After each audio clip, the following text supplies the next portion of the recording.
വിശ്വ ഹിന്ദു പരിഷത്ത് സംസ്ഥാന general secretary advocate Anil വിളയിൽ ചേരുന്നു. Advocate Anil വിളയിൽ, നേരത്തെ താങ്കൾ പരാമർശിച്ചതുപോലെ സ്വർണ്ണപ്പാളികൾ, ശബരിമല സന്നിധാനത്ത് നിന്നും കടത്തിക്കൊണ്ടുപോയ സ്വർണ്ണപ്പാളികൾ ഇപ്പോൾ തിരികെ എത്തിച്ച് ദ്വാരപാലക വിഗ്രഹങ്ങളിൽ സ്ഥാപിക്കാൻ പോവുകയാണ്, അവിടെ പ്രതിഷ്ഠിക്കാൻ പോവുകയാണ്.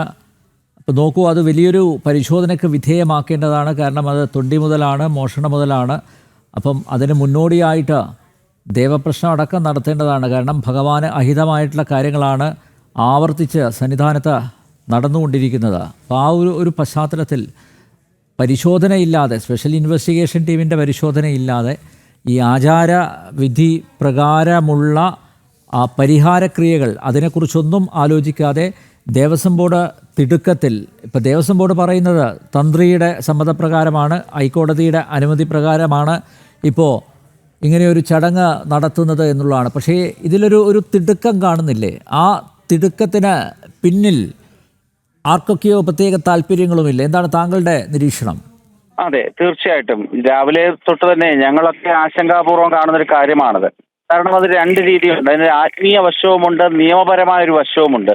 നിയമപരമായ വശം പരിശോധിക്കുകയാണെങ്കിൽ ഈ കേസിൽ, ഈ ക്രിമിനൽ കേസിലെ മെറ്റീരിയൽ ഒബ്ജക്റ്റ് ആണ് ഈ പറഞ്ഞിരിക്കുന്ന വസ്തു.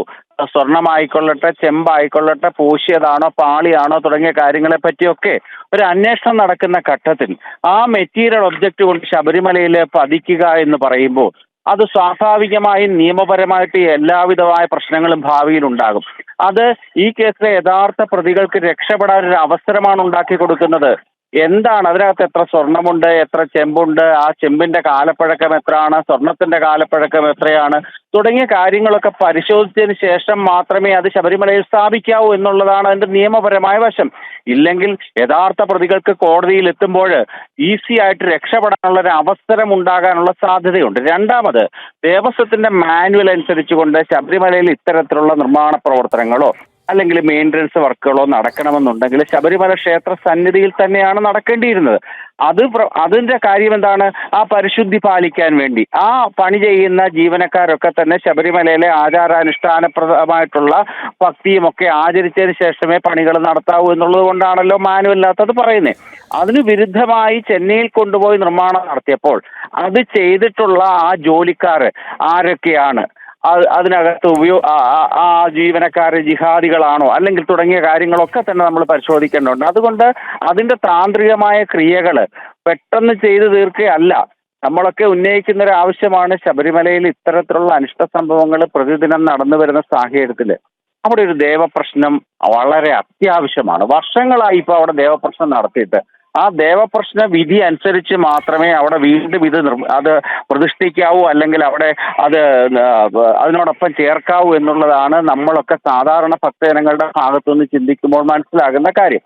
അതുകൊണ്ട് നിയമപ്രകാരവും ആധ്യാത്മിക തലത്തിലും ഈ കാണിക്കുന്നത് വളരെ മോശമായൊരു പ്രവൃത്തിയാണ്. യഥാർത്ഥ പ്രതികൾക്ക് രക്ഷപ്പെടാനും ശബരിമലയുടെ ആത്മീയമായ ചൈതന്യം വീണ്ടും ഇല്ലാതാക്കാനും ചില കോണുകളിൽ നിന്നുള്ള ആസൂത്രിതമായ ശ്രമമാണ് നടക്കുന്നതെന്ന് നമുക്ക് മനസ്സിലാക്കാൻ സാധിക്കും. അതുകൊണ്ട് ബഹുമാനപ്പെട്ട ഹൈക്കോടതിയും തന്ത്രിയും ഒക്കെ ഇപ്രകാരം ഇതിന്റെ കാര്യങ്ങളൊക്കെ വളരെ താഴെ തട്ടിലോട്ട് ചിന്തിച്ചാണോ ഈ കാര്യങ്ങൾ പറഞ്ഞിരിക്കുന്നത് എന്നുള്ള കാര്യത്തിൽ നമുക്കൊക്കെ സംശയമുണ്ട്.